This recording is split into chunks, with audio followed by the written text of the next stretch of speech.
Gusto ko po mag-sorry dun sa mga natatanggihan namin para dun sa vehicle na gusto nila. Meron po akong tip sa inyo guys.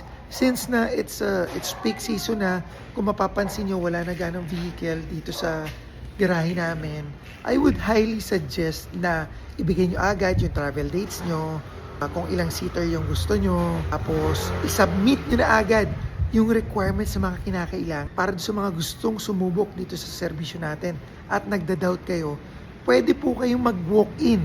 Mag-walk-in in the sense po na dito lang kayo magbibigay ng inyong deposit. Pero ang mga requirements, online nyo pa rin pong isasubmit yan. Hindi po kami tumatanggap ng document. Online nyo pong ipapasa lahat ng mga dokumento nyo. Ang tatanggapin lang namin dito, kung nagda-doubt kayo, is yung reservation fee na kahit 500 peso. Para ma-secure nyo lang po yung travel dates nyo. And then in the remaining balance po, kahit dito na on the day na po, yung remaining balance on the day na po ng mga travel dates nyo. Okay?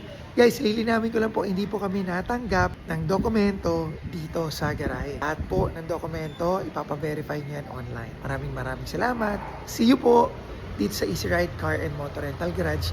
Dito yan sa Pasay City. At meron din kami branch sa Bella Vista, General Trias, Cavite para sa mga taga-Cavite natin, patronizers.